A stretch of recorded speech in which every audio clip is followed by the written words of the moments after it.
dia diculik. Tetapi sekarang berbeda, karena itu mungkin penasaran kita ya. Loh, sekarang masalahnya apa lagi? Yuk kita sama-sama belajar dari pasal 19, kita akan mulai dari ayat yang pertama. Kedua malaikat itu tiba di Sodom pada waktu petang.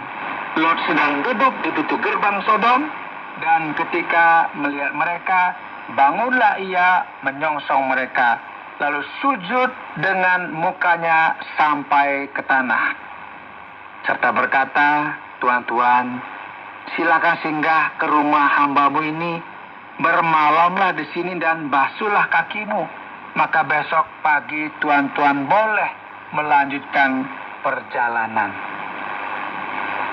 Jawab mereka, "Tidak, kami akan bermalam di tanah lapang." Tetapi karena ia sangat mendesak mereka, singgahlah mereka dan masuk ke dalam rumahnya. Kemudian ia menyediakan hidangan bagi mereka.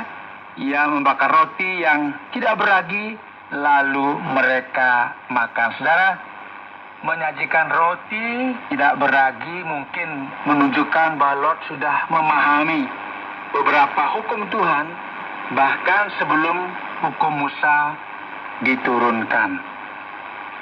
Tetapi sebelum mereka tidur, orang-orang lelaki dari kota Sodom itu, dari yang muda sampai yang tua, bahkan seluruh kota, tidak ada yang terkecuali datang mengepung rumah itu.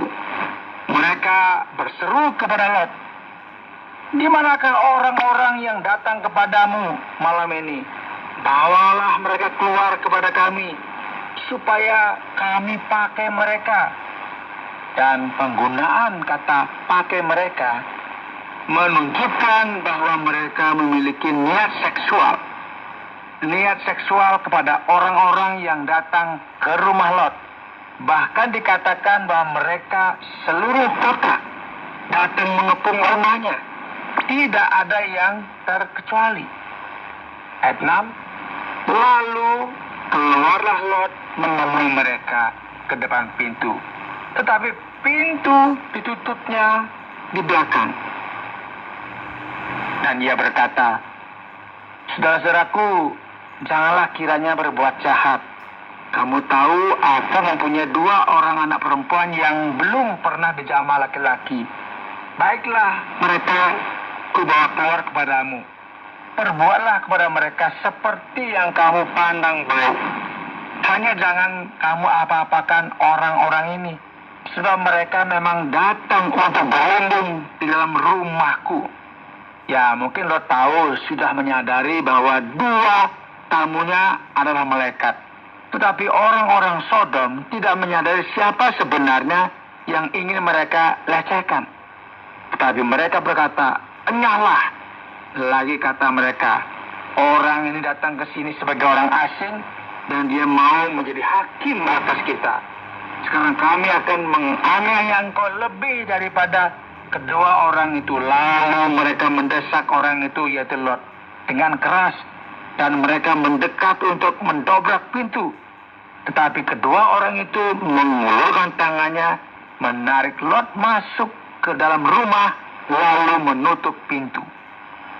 Dan mereka membutakan mata orang-orang yang di depan pintu rumah itu, dari yang kecil sampai yang besar, sehingga percumalah orang-orang itu mencari pintu. Saudara, ini adalah salah satu catatan tentang apa yang terjadi ketika homoseksual merajalela di Sodom khususnya ya, pada saat itu. Semua orang terpengaruh, baik tua maupun muda. Mereka mendesak, mereka mengepung rumah Lot, dan nggak mau menerima penolakan. Jadi sangat bernafsu begitu ya. Nah, ketika Lot menegur mereka, saudara, janganlah kiranya berbuat jahat. Mereka malah menuduh Lot, menghakimi. Mereka mengancam dengan kekerasan. Mereka tidak tahu bahwa 2 tamu tersebut adalah malaikat Tuhan yang sebelumnya berbicara kepada Abraham dan memiliki kekuatan untuk menurunkan api dari langit. Mereka bahkan bisa membuat orang-orang Sodom menjadi buta. Dan akhirnya mereka nggak bisa buat apa-apa karena buta. Namun meskipun buta, ini yang luar biasa.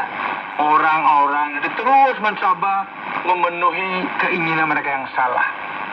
Tuhan selalu siap menerima orang yang bertobat. Dan mereka yang bertobat akan diampuni. Namun ingat, kesabaran Tuhan itu ada batasnya. Sekarang kita sampai di ayat 12. Lalu kedua orang itu, yaitu malaikat itu berkata kepada Lot, siapakah kaummu yang ada di sini lagi? Menantu atau anak laki-laki, anakmu perempuan, atau siapa saja kaummu di kota ini, bawalah mereka keluar dari tempat ini. Sebab kami akan memusnahkan tempat ini karena banyak keluh kesah orang tentang kota ini di hadapan Tuhan. Sebab itulah Tuhan mengutus kami untuk memusnahkannya. Keluarlah Lot lalu berbicara dengan kedua bakal menantunya yang akan kawin dengan kedua anak perempuannya. Katanya, bangunlah, keluarlah dari tempat ini, sebab Tuhan akan memusnahkan kota ini. Tetapi ia dipandang oleh kedua bakal menantu sebagai orang yang mengolok-ngolok saja. Ini mungkin dia anggap bercanda begitu ya. Saudara, Lot mungkin dianggap sebagai orang-orang yang benar oleh Abraham. Tetapi di sini dia malah menawarkan kedua putrinya kepada orang-orang yang mengepung rumahnya. Lot tampaknya jarang berbicara kepada Tuhan. Sehingga ketika dia mencoba berbicara dengan serius tentang hal ini, keluarganya mengira dia bercanda.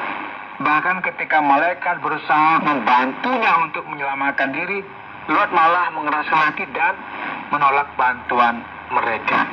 Saudara, ini situasi yang ada, yang dialami atau yang dilakukan oleh Lot. 15, ketika fajar telah menyingsing, kedua malaikat itu mendesak Lot supaya bersegera. Katanya, bangunlah, bawalah istrimu dan kedua anakmu yang ada di sini supaya engkau jangan mati lenyap karena kedurjanaan kota ini. Ketika ia berlambat-lambat, maka tangan istri dan tangan kedua anaknya dipegang oleh kedua orang itu. Sebab Tuhan hendak mengasihani dia. Lalu kedua orang itu menuntunnya keluar kota dan melepaskannya di sana. Sesudah kedua orang itu menuntun mereka sampai keluar, berkatalah seorang, larilah, selamatkanlah nyawamu, janganlah menoleh ke belakang, dan janganlah berhenti dimanapun juga di lembah Yordan. Larilah ke pegunungan, supaya engkau jangan mati lenyap. Kata Lot kepada mereka, janganlah kiranya demikian Tuanku. Sungguhlah hamba-Mu ini telah dikarunia belas kasihan di hadapan-Mu. Dan Tuanku telah berbuat kemurahan besar kepadaku dengan memelihara hidupku. Tetapi jika aku harus lari ke pegunungan, pastilah aku akan tersusul oleh bencana itu, sehingga matilah aku. Sungguhlah kota yang di sana itu cukup dekat kiranya untuk lari ke sana. Kota itu kecil, izinkanlah kiranya aku lari ke sana. Bukankah kota itu kecil? Jika demikian nyawaku akan terpelihara. Sahut malaikat itu kepadanya, baiklah, dalam hal ini permintaanmu akan kuterima dengan baik, yakni kota yang telah kusebut itu tidak akan kutunggang balikan. Cepatlah, lari ke sana. Itulah sebabnya nama kota itu disebut Sodom.